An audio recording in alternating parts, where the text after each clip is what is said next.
Bart the Bear hibernates. Hello, my name is Bart. I am a brown bear who lives in the mountain forest. Today is my last day of hunting for food before the long winter begins. You see, unlike other animals that stay awake during the winter, I go into a long, deep sleep called hibernation. Now, the word hibernation might sound like a big word, but it's just a fancy word that means I will rest in my cozy den all winter long without needing to hunt for food. Over the summer and fall months, I eat hundreds of pounds of food to get ready for hibernation. What is my favorite food, you might ask? Salmon! Salmon is my favorite food. Every day, I hunt for fish in the river and catch them with my paws. I also eat lots and lots of berries. They taste just like dessert to me. What is your favorite dessert? Oh, look! There is a giant raspberry bush right over there. It is full of juicy raspberries. Yummy for my tummy. Now that my face and paws are covered in red raspberry juice, I think I'll go take a bath in the river. The water would feel too cold to most, but to me, it feels very refreshing. Ah, that feels nice. I step out of the rushing river and shake all the water out of my fur. I'm nice and clean. The afternoon sun will dry me out and warm me up before nightfall. Since I won't see my forest friends for a few months, I better tell them goodbye. Up in the tree, I see my friend Squirrel. "Hello up there," I call. "Why, hello, Bart," Squirrel says. "I'm going into hibernation soon and wanted to say goodbye," I say.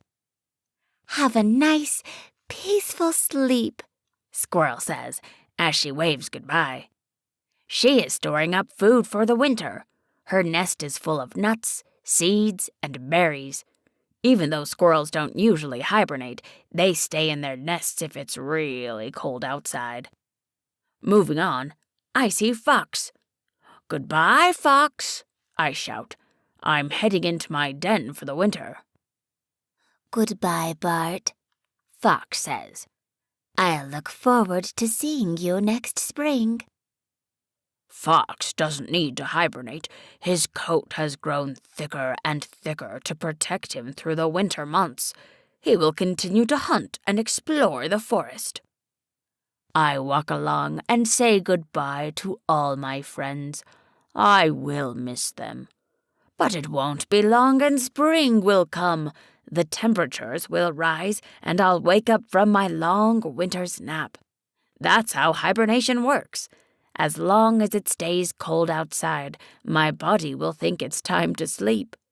But when it warms up, my body will sense that it's time to wake up. Isn't that neat? Well, now look at that. The sun is starting to set, and the air is growing cold.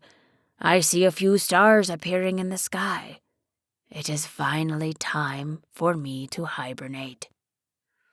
Goodbye, raspberry bush. Goodbye, river. I'll see you next spring when I wake up. It's time to make myself cozy in my warm den.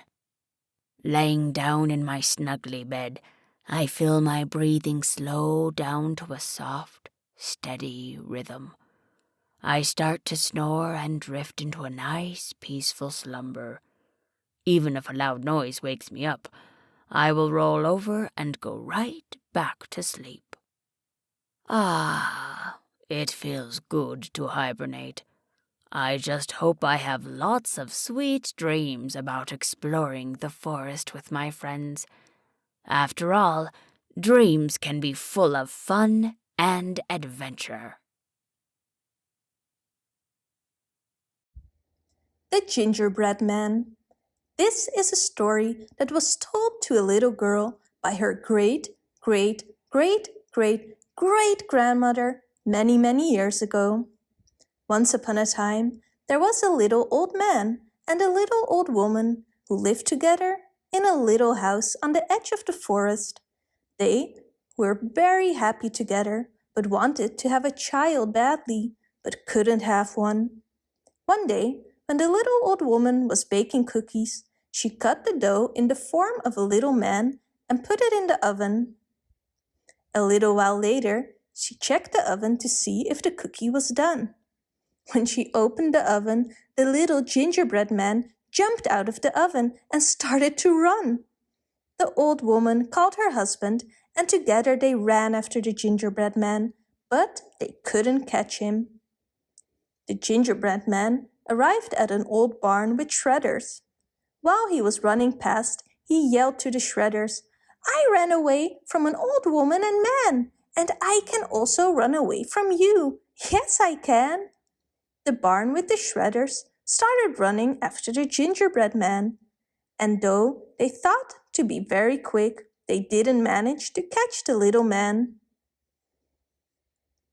So the gingerbread man ran further and came across a field with lawnmowers and yelled, "I ran away from an old woman and man. I also ran away from a barn with shredders, so I can also run away from you. Yes, I can." And so the lawnmowers started running after the gingerbread man, but they also couldn't catch him. He ran further and ran into a cow and yelled, "I ran away from an old man and woman. A barn of shredders couldn't catch me.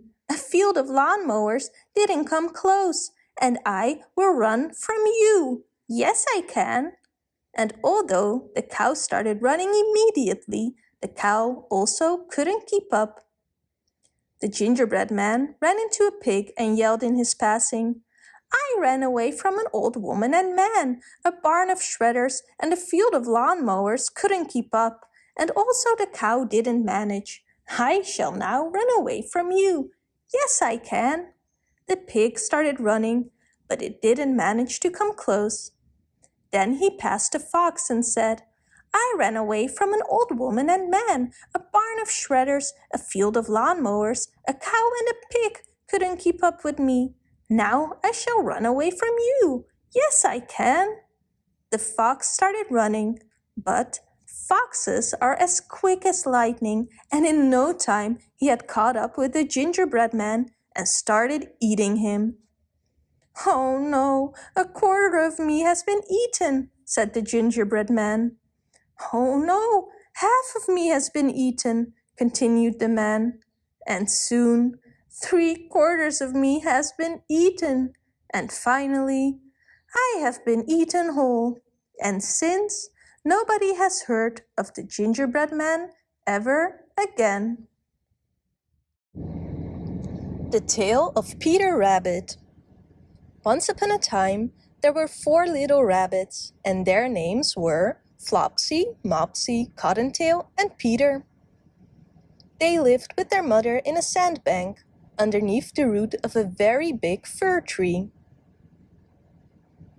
"Now, my dears," said old Mrs. Rabbit one morning, "you may go into the fields or down the lane, but don't go into Mr. McGregor's garden. Your father had an accident there. He was put in a pie by Mrs. McGregor. Now run along and don't get into mischief. I'm going out."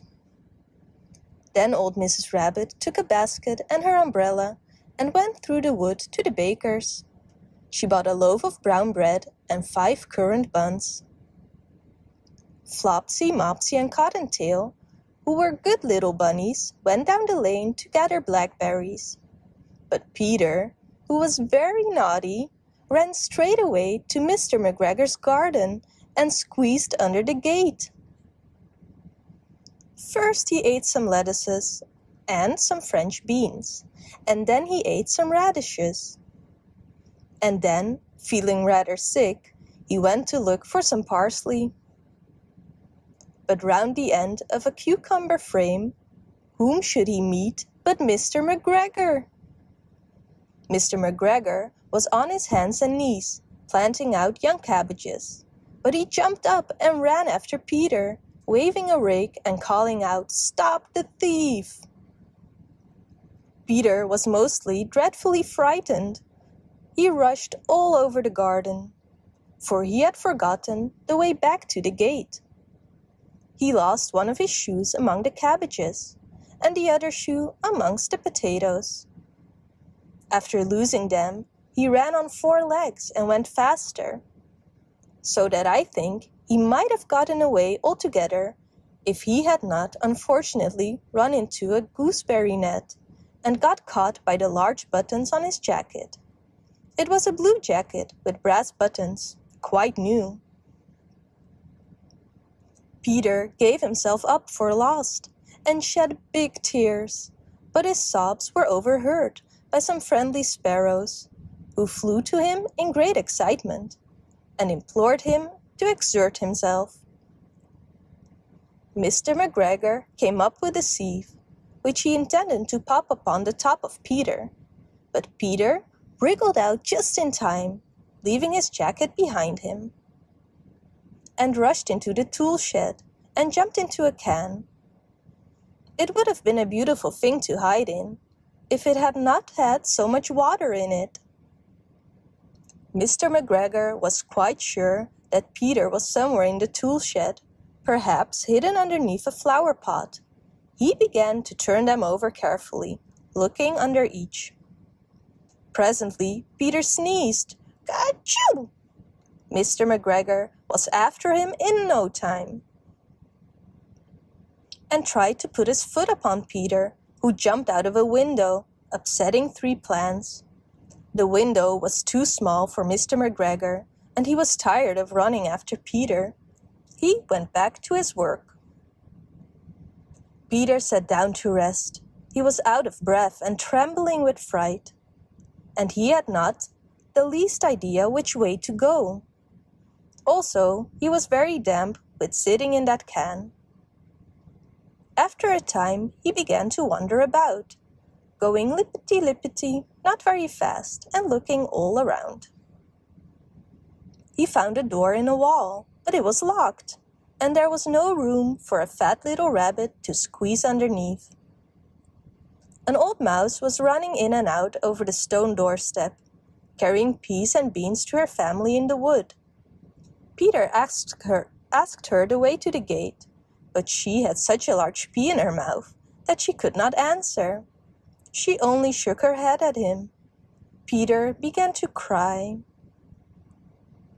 Then he tried his way straight across the garden, but he became more and more puzzled. Presently, he came to a pond where Mr. McGregor filled his water cans. A white cat was staring at some goldfish. She sat very, very still, but now and then the tip of her tail twitched as if it were alive. Peter thought it best to go away without speaking to her. He had heard about cats from his cousin, little Benjamin Bunny. He went back towards the tool shed, but suddenly, quite close to him, he heard the noise of a hoe. Scratch, scratch, scratch, scratch. Peter scuttered underneath the bushes, but presently, as nothing happened, he came out and climbed upon a wheelbarrow and peeped over.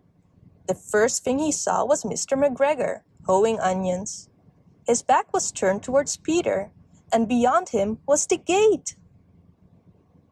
Peter got down very quietly off the wheelbarrow and started running as fast as he could go, along a straight walk behind some blackcurrant bushes. Mr. McGregor caught sight of him at the corner, but Peter did not care. He slipped underneath the gate and was safe at last in the wood outside the garden. Mr. McGregor hung up the little jacket and the shoes for a scarecrow to frighten the blackbirds. Peter never stopped running or looked behind him till he got home to the big fir tree.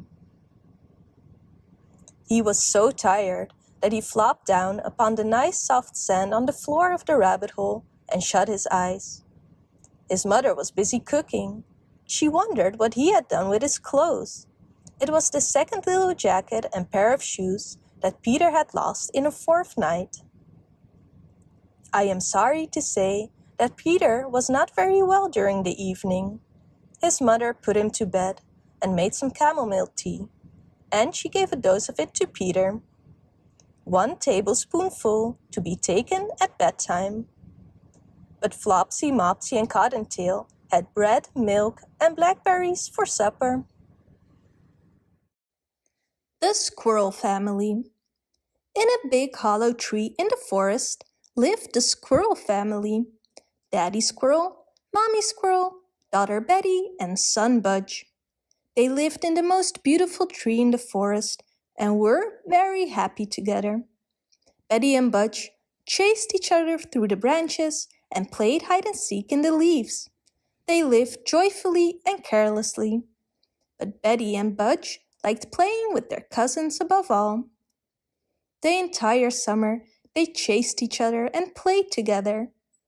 When it started to get colder, they were surprised that the gorgeous green leaves started changing color to red, yellow, brown, and gold. What is going on? Budge thought to himself and checked if Betty's tail hadn't suddenly changed colors. It seemed as if the whole world had changed. All the nuts starting to fall from the trees, and Daddy Squirrel and Mommy Squirrel were busy all day collecting them for winter. They knew that it would get very cold very soon, with big heaps of snow, and that there would be nothing to eat except what they had collected in their dray. And feeding 4 hungry mouths was no easy task. So they worked very hard, but the cold weather came sooner than expected, and Daddy Squirrel started to worry if they would be able to collect enough food before the snow started to fall. So he called Budge and Betty to him and asked if they could help him collect nuts. Budge found it hard because he was never taught to work. His sister Betty was a hard worker and worked all day, but Budge got very tired after collecting a couple of nuts and fell asleep. The next day it was cloudy and cold, and the squirrels all agreed that it would snow that night, so they quickly went to work. Daddy and Mommy Squirrel said, "If we all work hard today, we will have enough nuts by the evening to last us the entire winter." They frantically started collecting the nuts and didn't even bother talking to each other. That's why it took some time to realize that Budge had disappeared and was nowhere to be seen. The rest of the family started working even harder because even though only 3 squirrels were collecting, in the end 4 had to eat. Budge, who got distracted by a couple of squirrels that were playing games in the neighborhood, ran away to play along. And after a game of playing tag between the leaves, on his way home, he got stuck in a trap. 2 boys had set the trap and wanted to take Budge home as a pet. Poor Budge, he was terrified.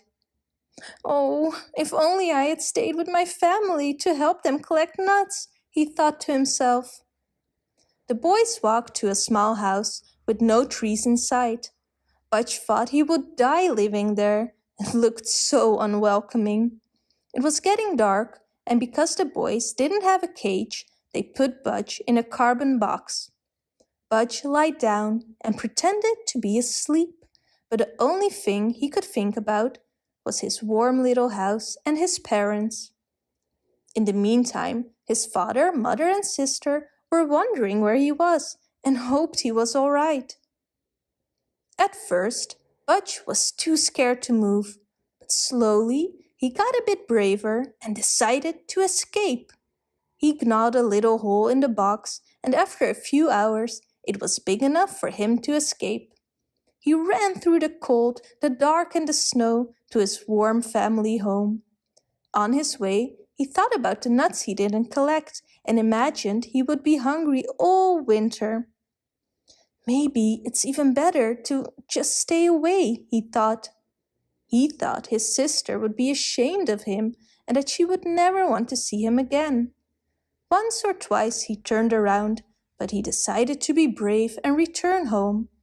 Once he arrived at the tree, his father, mother, and sisters were having breakfast. They were happy to see him and wanted to hear the whole story. Everybody was happy to have him back, so happy even that they made a feast in honor of his return and invited the neighbors. Nowadays, Budge is very happy and not at all lazy. He thinks it's better to spend some time working hard. That's why, if you see a squirrel working very hard in fall to collect nuts, it's probably Budge, because Budge works the hardest of them all. Mr. Fox cuts the cottontails.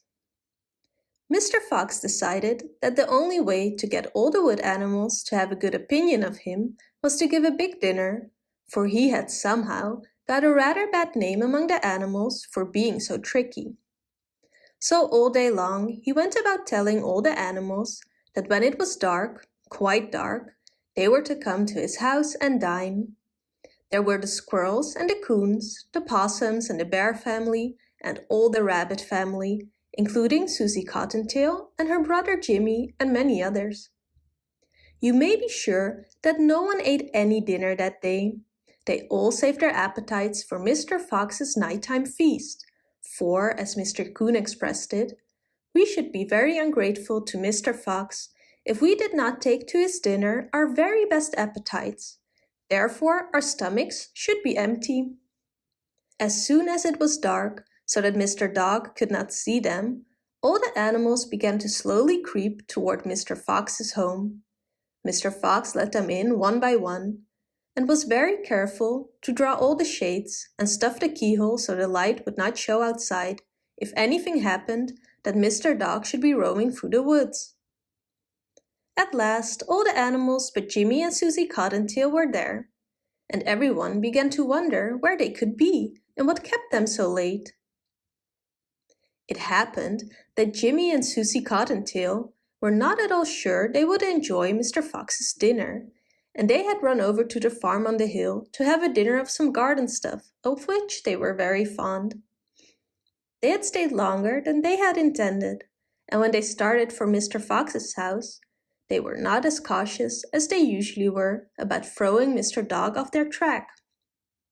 Just as they were entering the wood, who should come bounding after them but Mr. Dog, who had followed them from the farm, and off ran Jimmy and Susie Cottontail, looking for a hole in which to hide.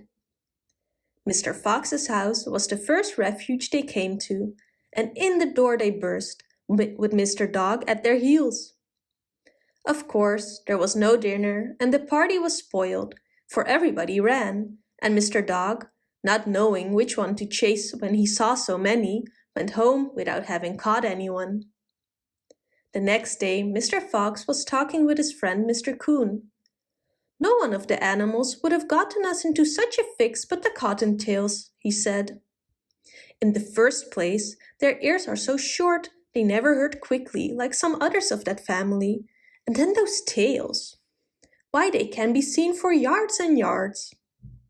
I should have known better than to ask them. And everyone knows they have no sense. The Cottontails run into the first opening they see, and never keep on running as their cousins do. I have had my lesson. I shall cut them off my visiting list from now on." And that is the reason the Cottontail family are never invited to any dinners that the wood folk give. Their trails can be too easily followed by Mr. Dog. The Tale of Timmy Tiptoes. Once upon a time, there was a little fat, comfortable gray squirrel called Timmy Tiptoes. He had a nest thatched with leaves in the top of a tall tree, and he had a little squirrel wife called Goody. Timmy Tiptoes set out, enjoying the breeze. He whisked his tail and chuckled. "Little wife Goody, the nuts are ripe. We must lay up a store for winter and spring." Goody Tiptoes was busy pushing moss under the thatch. "The nest is so snug, we shall be sound asleep all winter. Then we shall wake up all the thinner when there is nothing to eat in springtime," replied prudent Timothy. When Timmy and Goody Tiptoes came to the nut thicket, they found other squirrels were there already. Timmy took off his jacket and hung it on a twig. They worked away quietly by themselves. Every day they made several journeys and picked quantities of nuts. They carried them away in bags and stored them in several hollow stumps near the tree where they had built their nest. When these stumps were full, they began to empty the bags into a hole high up a tree that had belonged to a woodpecker.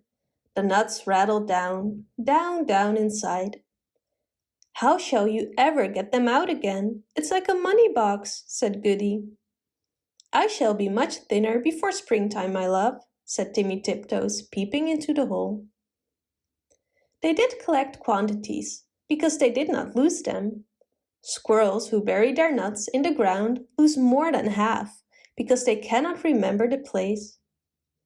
The most forgetful squirrel in the wood was called Silvertail. He began to dig, and he could not remember. And then he dug again and found some nuts that did not belong to him, and there was a fight. And other squirrels began to dig. The whole wood was in commotion. Unfortunately, just at this time, a flock of little birds flew by from bush to bush, searching for green caterpillars and spiders. There were several sorts of little birds, twittering different songs. The first one sang, "Who's been digging up my nuts? Who's been digging up my nuts?" And another sang, "Little bit of bread and no cheese, little bit of bread and no cheese."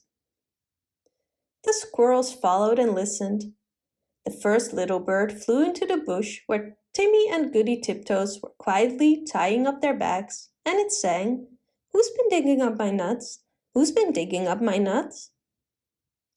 Timmy Tiptoes went on with his work without replying.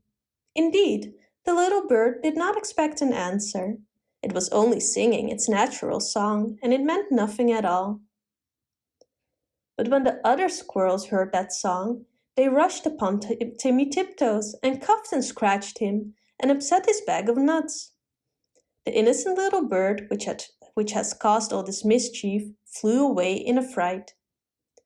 Timmy rolled over, and then turned tail and fled towards his nest, followed by a crowd of squirrels shouting, "Who's been digging up my nuts?" They caught him and dragged him up the very same tree where there was the little round hole, and they pushed him in. The hole was much too small for Timmy Tiptoes' figure. They squeezed him dreadfully. It was a wonder they did not break his ribs. "We will leave him there until he confesses," said Silvertail Squirrel, and he shouted into the hole, "Who's been digging up my nuts?" Timmy Tiptoes made no reply. He had tumbled down inside the tree, upon half a peck of nuts belonging to himself. He lay quite stunned and still. Goody Tiptoes picked up the nut bags and went home. She made a cup of tea for Timmy, but he didn't come, and he didn't come. Goody Tiptoes passed a lonely and unhappy night. The next morning, she ventured back to the nut bushes to look for him, but the other unkind squirrels drove her away. She wandered all over the wood calling, "Timmy Tiptoes! Timmy Tiptoes! Oh, where is Timmy Tiptoes?" In the meantime, Timmy Tiptoes came to his senses. He found himself tucked up in a little moss bed, very much in the dark, feeling sore. It seemed to be underground. Timmy coughed and groaned because his ribs hurt him. There was a chirpy noise, and a small striped chipmunk appeared with a nightlight, and hoped he felt better. It was most kind to Timmy Tiptoes. It lent him its nightcap, and the house was full of provisions. The chipmunk explained that it had rained nuts through the top of the tree. "Besides, I found a few buried." It laughed and chuckled when it heard Timmy's story. While Timmy was confined to the bed, it enticed him to eat quantities. "But how shall I ever get out through the hole unless I thin myself? My wife will be anxious." "Oh, just another nut or 2 nuts," "Let me crack them for you," said the chipmunk. Timmy Tiptoes grew fatter and fatter. Now Goody Tiptoes had to set to work again by herself. She did not put any more nuts into the woodpecker's hole, because she had always doubted how they could be got out again. She hid them under a tree root. They rattled down, down, down. Once, when Goody emptied an extra big bag full, there was a decided squeak. And next time Goody brought another bag full, a little striped chipmunk scrambled out in a hurry. It is getting perfectly full up downstairs. The sitting room is full, and they are rolling along the passage, and my husband, Chippy Hackee, has run away and left me. What is the explanation of these showers of nuts? "I am sure I beg your pardon. I did not know that anybody lived here," said Mrs. Goody Tiptoes. "But where is Chippy Hackee? My husband, Timmy Tiptoes, has run away too." "I know where Chippy is. A little bird told me," said Mrs. Chippy Hackee. She led the way to the woodpecker's tree, and they listened at the hole.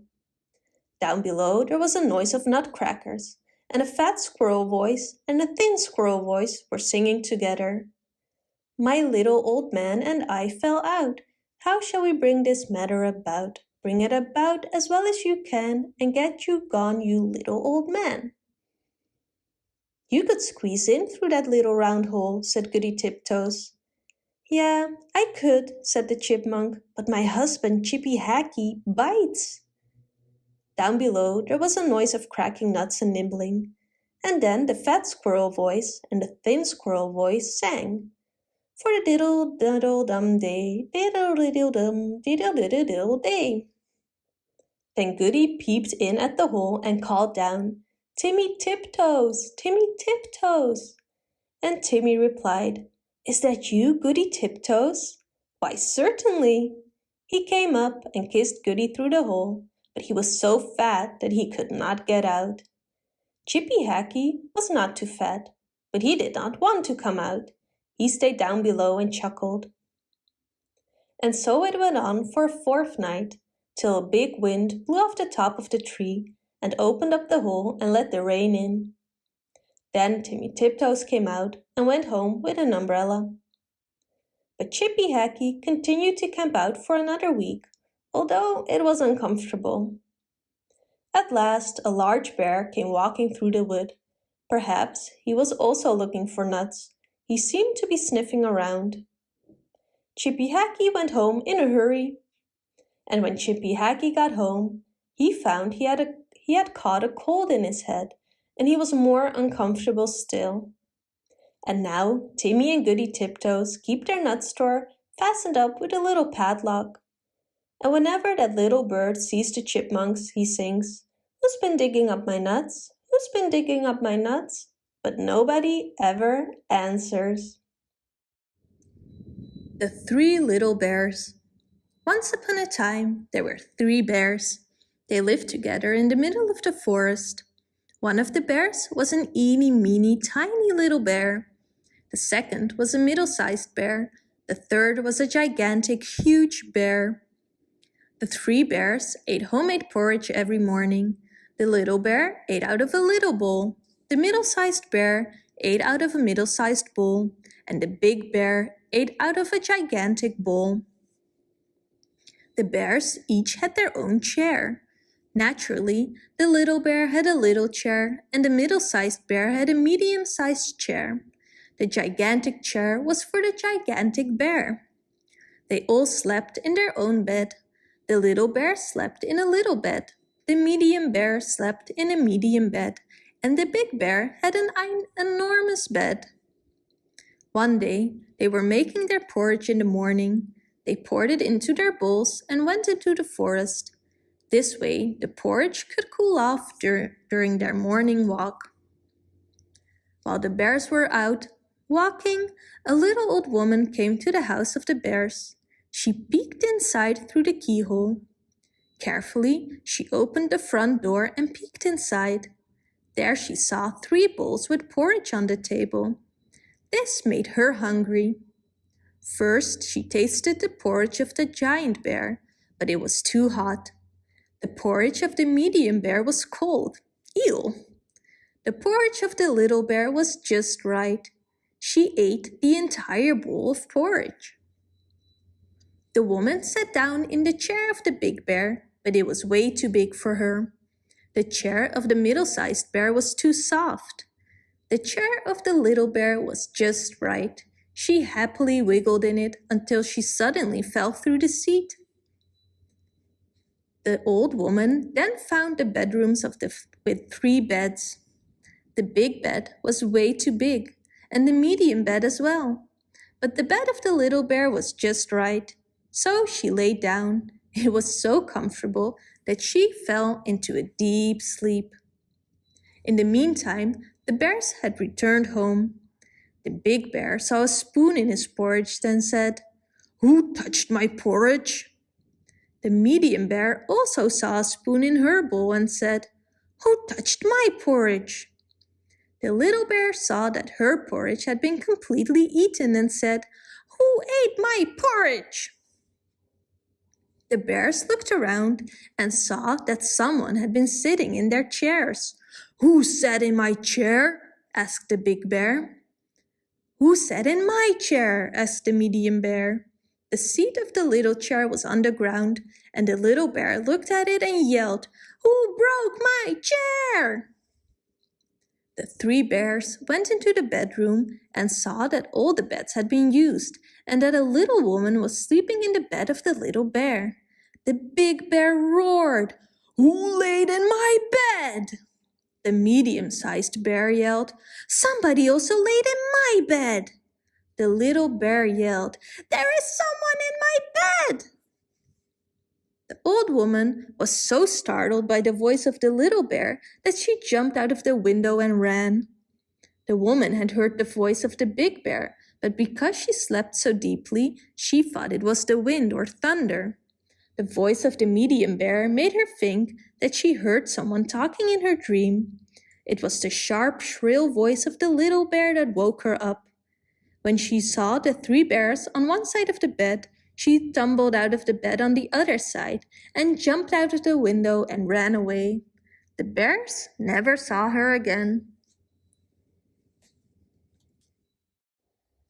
The leaf dresses.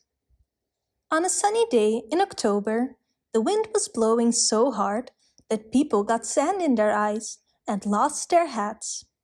What is important to know is that the wind only blows that hard when it has a message for the people. And the harder the wind blows, the more important the message.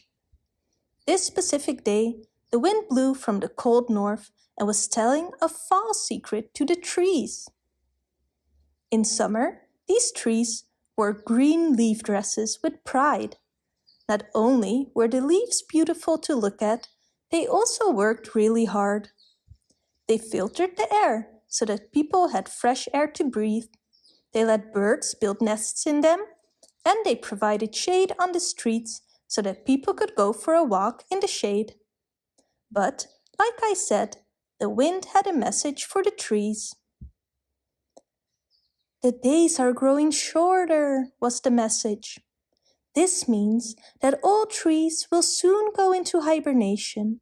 Therefore, all leaves are invited to a big party, and we ask everyone to dress up. The trees whispered this secret message to the big branches. The big branches told the little branches, and the little branches told the leaves. The leaves were delighted. They were looking forward to frolicking on the field together. The maple colored her leaves red, while the poplar preferred yellow, and the oak tree wore a mix of brown and red. When the wind picked up again, many leaves were taken along for a dance. Only a few stubborn leaves of the maple stayed behind, though their brothers and sisters had already left. One of them thought about the beautiful flowers that had bloomed in spring and summer beneath the tree and spread a lovely scent. Hereupon, she asked the leaves if they wanted to go with her to cover the flowers from winter. They agreed and let themselves fall from the branches. One part of the leaves covered the flowers, and another part made children happy with their beautiful colors. A sweet little girl found a bunch of these beautiful leaves and took them to school. There they laid, spread out for the kids in class to enjoy them during winter. The tale of the Flopsy Bunnies. It is said that the effect of eating too much lettuce is soporific. I have never felt sleepy after eating lettuces, but then I am not a rabbit. They certainly had a very soporific effect upon the Flopsy Bunnies. When Benjamin Bunny grew up, he married his cousin Flopsy. They had a very large family, and they were very improvident and cheerful. I do not remember the separate names of their children. They were generally called the Flopsy Bunnies. As there was not always quite enough to eat, Benjamin used to borrow cabbages from Flopsy's brother, Peter Rabbit, who kept a nursery garden. Sometimes Peter Rabbit had no cabbages to spare. When this happened, the Flopsy Bunnies went across the field to a rubbish heap in the ditch outside Mr. McGregor's garden. Mr. McGregor's rubbish heap was a mixture. There were jam pots and paper bags, and mountains of chopped grass from the mowing machine, which always tasted oily, and some rotten vegetable marrows, and an old boot or two. One day, oh joy, there were a quantity of overgrown lettuces, which had shot into flower. The Flopsy Bunnies simply stuffed lettuces. By degrees, one after another, they were overcome with slumber and lay down in the mown grass. Benjamin was not so much overcome as his children. Before going to sleep, he was sufficiently wide awake to put a paper bag over his head to keep off the flies. The little Flopsy Bunnies slept delightfully in the warm sun. From the lawn beyond the garden came the distant clackly sound of the mowing machine. The blue bottles buzzed about the wall, and a little old mouse picked over the rubbish among the jam pots. I can tell you her name. She was called Thomasina Tittlemouse, a wood mouse with a long tail. She rustled across the paper bag and wakened Benjamin Bunny. The mouse apologized profusely and said that she knew Peter Rabbit. While she and Benjamin were talking close under the wall, they heard a heavy tread above their heads, and suddenly Mr. McGregor emptied out a sack full of lawn mowings right up on the top of the sleeping Flopsy Bunnies. Benjamin shrank down under his paper bag. The mouse hid in a jam pot. The little rabbits smiled sweetly in their sleep under the shower of grass. They did not awake because the lettuces had been so soporific. They dreamt that their mother Flopsy was tucking them up in a hay bed. Mr. McGregor looked down after emptying his sack. He saw some funny little brown tips of ears sticking up through the lawn mowings. He stared at them for some time. Presently, a fly settled on one of them and it moved. Mr. McGregor climbed down onto the rubbish heap. 1, 2, 3, 4, 5, 6 little rabbits, he said as he dropped them into his sack. The Flopsy Bunnies dreamt that their mother was turning them over in bed. They stirred a little in their sleep, but still they did not wake up. Mr. McGregor tied up the sack and left it on the wall. He went to put away the mowing machine. While he was gone, Mrs. Flopsy Bunny, who had remained at home, came across the field. She looked suspiciously at the sack and wondered where everybody was. Then the mouse came out of her jam pot, and Benjamin took the paper bag off his head, and they told the doleful tale. Benjamin and Flopsy were in despair. They could not undo the string. But Mrs. Tittlemouse was a resourceful person. She nibbled a hole in the bottom corner of the sack. The little rabbits were pulled out and pinched to wake them. Their parents stuffed the empty sack with 3 rotten vegetable marrows, an old blacking bush, and 2 decayed turnips. Then they all hid under a bush and watched Mr. McGregor. Mr. McGregor came back and picked up the sack and carried it off. He carried it hanging down, as if it were rather heavy. The Flopsy Bunnies followed at a safe distance. They watched him go into the house, and then they crept up to the window to listen. Mr. McGregor threw down the sack on the stone floor in a way that would have been extremely painful to the Flopsy Bunnies if they had happened to have been inside it. They could hear him drag his chair on the flags and chuckle. 1, 2, 3, 4, 5, 6 little rabbits, said Mr. McGregor. What's that? What have they been spoiling now? Inquired Mrs. McGregor. 1, 2, 3, 4, 5, 6 little fat rabbits, repeated Mr. McGregor, counting on his fingers. 1, 2, 3. Don't you be silly. What do you mean, you silly old man? In the sack. 1, 2, 3, 4, 5, 6, replied Mr. McGregor. The youngest Flopsy Bunny got up on the windowsill. Mrs. McGregor took hold of the sack and felt it. She said she could feel 6, but they must be old rabbits, because they were so hard and all different shapes. Not fit to eat, but the skins will do fine to line my old cloak. Line your old cloak, shouted Mr. McGregor. I shall sell them and buy myself baccy. Rabbit tobacco, I shall skin them and cut off their heads. Mrs. McGregor untied the sack and put her hand inside. When she felt the vegetables, she became very, very angry. She said that Mr. McGregor had done it on purpose. And Mr. McGregor was very angry too. One of the rotten marrows came flying through the kitchen window and hit the youngest Flopsy Bunny. It was rather hurt. Then Benjamin and Flopsy thought it was time to go home. So Mr. McGregor did not get his tobacco, and Mrs. McGregor did not get her rabbit skins. But next Christmas, Thomasina Tittlemouse got a present of enough rabbit wool to make herself a cloak and a hood, and a handsome muff and a pair of warm mittens. The Elves and the Shoemaker. One day, a poor shoemaker, without his wrongdoing, just barely had enough leather to make one more pair of shoes. In the evening, he cut the leather so he could make the shoes in the morning and went to bed. But to his amazement, he found 2 finished shoes on his working table the next morning.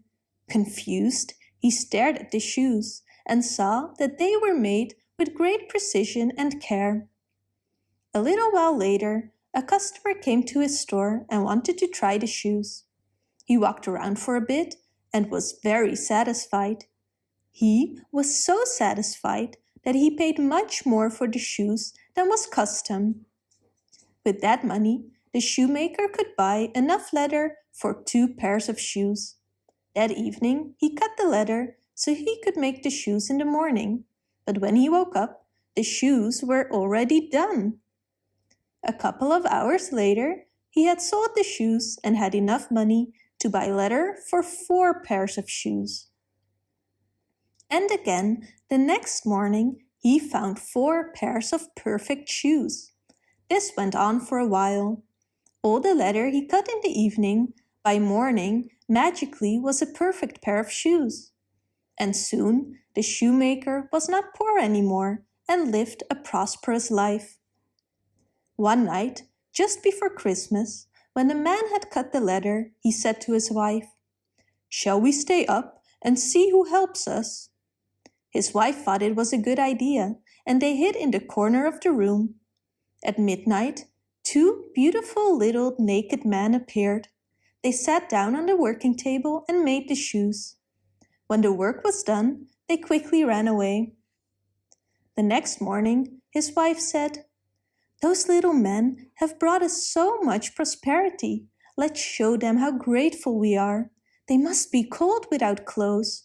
I shall make them some shirts, sweaters, jackets, pants and socks. and you can make them a pair of tiny shoes. They will be nice and warm on Christmas." No sooner said than done. They laid the presents on the table and hid in the corner again, so they could see their reaction.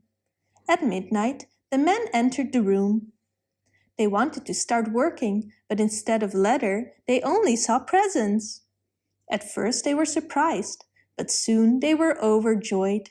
They quickly put on the clothes and sang, "Now we are boys so fine to see, why should we longer cobblers be?"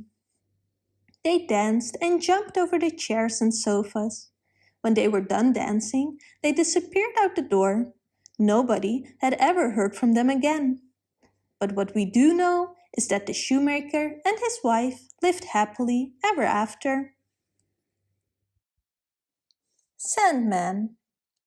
Nobody in the whole world knows as many stories as the Sandman. You too will probably have heard many stories about him. He comes to all the sweet little children when they are asleep and makes sure that they have the most wonderful adventures in their dreams. He does this by turning his magic umbrella above your head. But if you have been naughty, Sandman turns his other umbrella around. This one has nothing on it, and you don't dream all night. It feels strange when you wake up in the morning. Every day, Sandman also goes to see a little boy. The little boy is called Hjalmar. Every day, the Sandman tells a different story to Hjalmar. On the first day, it was a Monday, the Sandman transforms Hjalmar's bedroom into a beautiful garden with the most beautiful trees and plants. While Hjalmar is enjoying all this, a beep comes from his desk drawer. There is his notebook, but all the letters are crooked. The Sandman teaches the letters to stand up straight. But when Hjalmar wakes up the next morning, they are unfortunately just as crooked as before. On Tuesday evening, the Sandman lifts Hjalmar into the large painting hanging on the wall. He listens to the birds singing, looks at the castles and waves to the princesses. It's as if he has landed in a fairy tale. Hjalmar wakes up in the morning feeling satisfied. On the third night, it is raining very hard outside.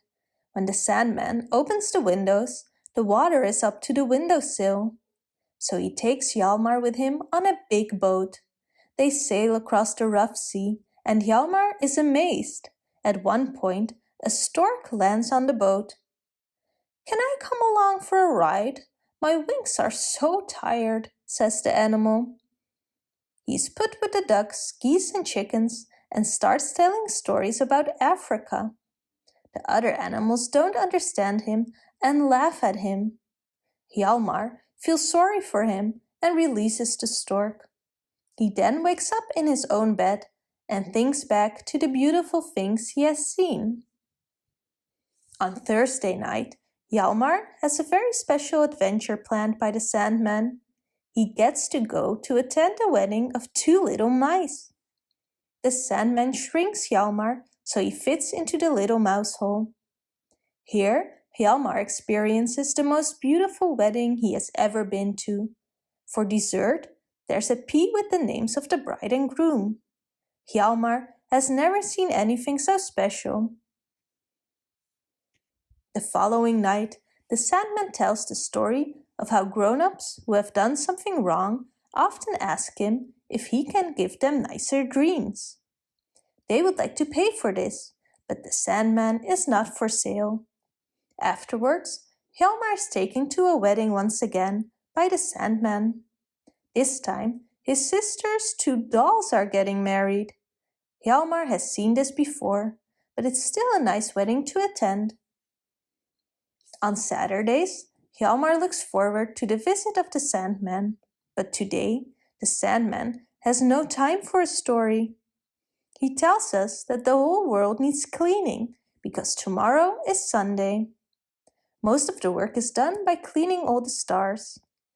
Then, the portrait of Hjalmar's great-grandfather interferes with the visit. He thinks that the Sandman shouldn't tell his great-grandson nonsense. Stars can't be polished, can they? Hjalmar wakes up a bit confused. On the 7th night, the Sandman has thought of something special for Hjalmar. I want to show you my brother, he says. He is also called the Sandman, but he only knows 2 stories. One is the most beautiful story in the world, and the other is the most horrible story there is. The Sandman lifts up Hjalmar and points to his brother. People also call him Death, but he's not as scary as he is sometimes described. Hjalmar looks and sees that Death is wearing a beautiful velvet cape and is riding a horse. Death wants to see everyone's report cards. If your report is good, you can get on the horse and hear the wonderful story. If your report is bad, you have to ride in the back and listen to the horrible story.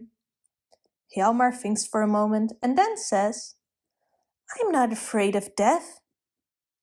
You don't have to be afraid, dear boy. Just make sure you have a good report card, answers the Sandman. Little Ida's flowers. Little Ida loved her big cousin. He always told her the most wonderful stories. One day, little Ida went up to her cousin. My poor flowers are all wilted.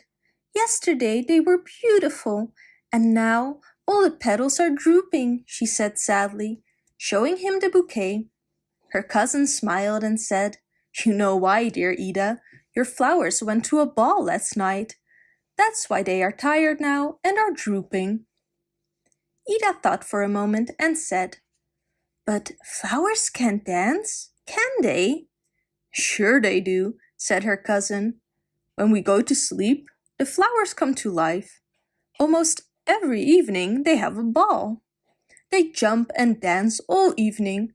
Hyacinths, daisies, lilies of the valleys, tulips, all flowers can join in. Where do the prettiest flowers dance? They dance in the king's summer castle. When the king goes back to town in the autumn, the flowers go inside the castle. That's why you won't see any flowers in the gardens at that time. Could I see the flowers dancing as well? Of course, her cousin answered. When you get to the castle, just look through the window. Ida would like to see that. At that moment, the dull neighbor walked up to Ida and her cousin. He didn't like the stories the cousin was telling Ida at all. What are you telling that child now? It's all stupid fabrication. But Ida did not think it was a stupid fabrication and thought about the story of the flowers all day long. She put her wilted bouquet in the doll's bed of her beloved doll Sophie. Maybe then they could get better. Sophie had to sleep one night in the drawer of the desk. When little Ida went to bed, she whispered to her mother's flowers in the living room, I know you are going to a ball tonight. But the flowers didn't reply. Ida woke up in the middle of the night. She had been dreaming about her cousin and the flowers. Then, very softly, she heard music in the distance. Little Ida snuck out of bed as quietly as she could. She did not want to wake her mom and dad. On tiptoes, Ida went into the living room. What she saw there, she could not have imagined. All her mother's flowers had come out of their pots and vases and were dancing. A large lily sat behind the piano and played the happiest of tunes. Ida's flowers also joined in enthusiastically. They no longer looked sick or tired at all. Not only the flowers danced, little Ida saw the parasol jumping all over the room. A stone figurine opened the drawer of the desk, and out came doll Sophie. Sophie danced with Ida's flowers. Thank you for letting us borrow your bed, they said. You can sleep there if you want, said Sophie. Oh no, we won't live that long, the flowers replied. Tomorrow we will be dead. Tell Ida to bury us in a nice spot in the garden. Then we will rise again in the summer, even more beautiful than we are now." The next day, little Ida walked into the living room. Nothing was left of the ball. She took Sophie out of the desk drawer, but the doll said nothing. "I know what you were supposed to tell me about the flowers," little Ida said to her. "It's not nice of you to not say anything when they danced so beautifully with you." But little Ida knew what she had to do. She took the wilted bouquet out of the doll's bed and, together with her cousin, looked for the best place in the garden so the flowers could come back next summer. The Tale of Benjamin Bunny. One morning a little rabbit sat on a bank. He pricked his ears and listened to the trit-trot of a pony. A gig was coming along the road. It was driven by Mr. McGregor, and beside him sat Mrs. McGregor in her best bonnet.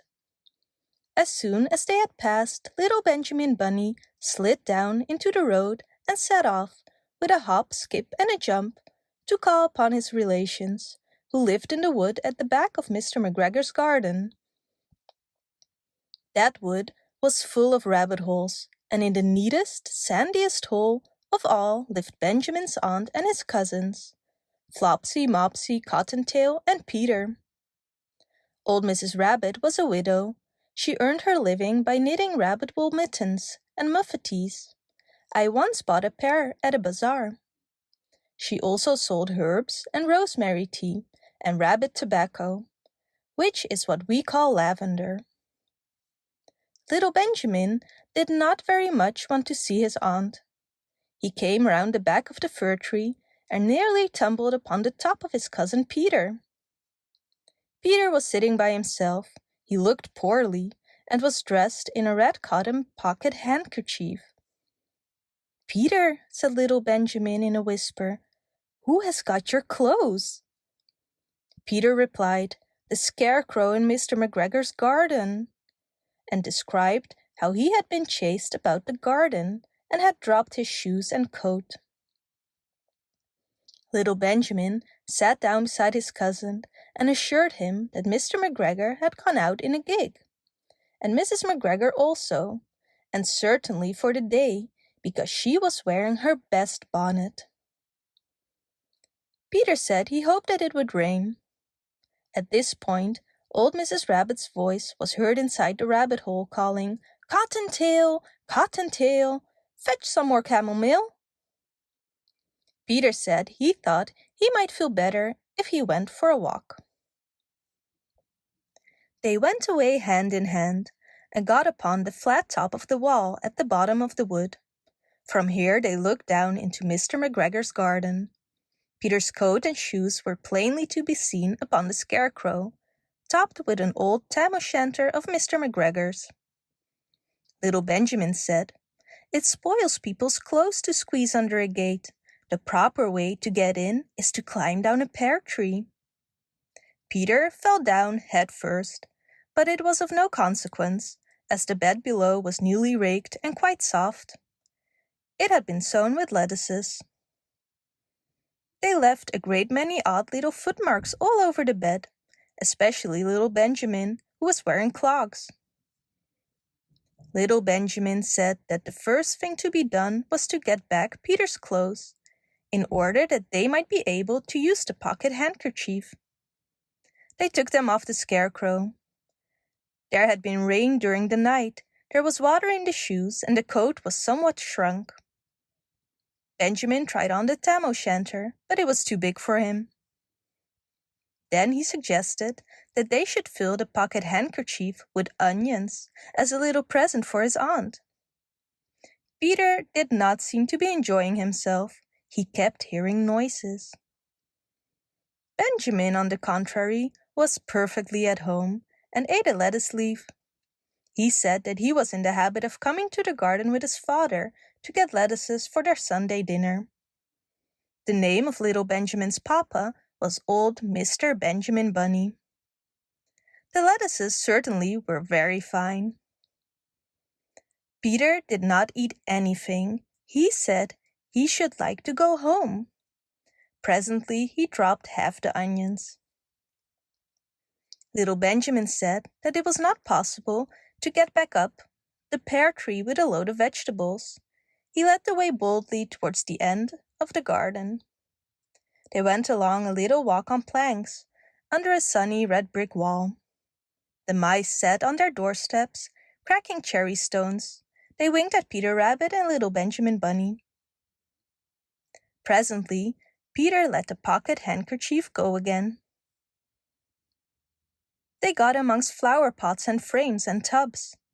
Peter heard noises worse than ever. His eyes were as big as lollipops.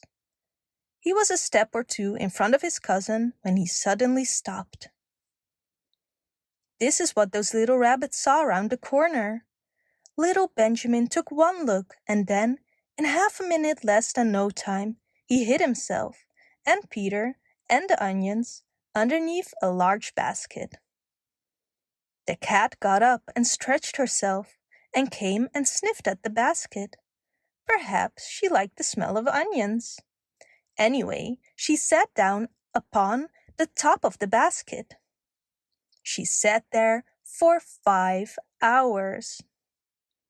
I cannot draw you a picture of Peter and Benjamin underneath the basket, because it was quite dark, and because the smell of onions was fearful. It made Peter Rabbit and little Benjamin cry.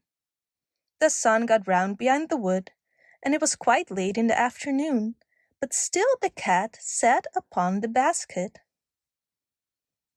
At length there was a pitter-patter, and some bits of mortar fell from the wall above. The cat looked up and saw old Mr. Benjamin Bunny prancing along the top of the wall of the upper terrace. He was smoking a pipe of rabbit tobacco and had a little switch in his hand. He was looking for his son. Old Mr. Bunny had no opinion whatever of cats. He took a tremendous jump off the top of the wall onto the top of the cat and cuffed it off the basket and kicked it into the greenhouse, scratching off a handful of fur. The cat was too much surprised to scratch back. When old Mr. Bunny had driven the cat into the greenhouse, he locked the door.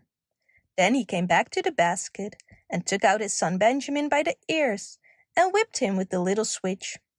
Then he took out his nephew Peter. Then he took out the handkerchief of onions and marched out of the garden. When Mr. McGregor returned about half an hour later, he observed several things which perplexed him.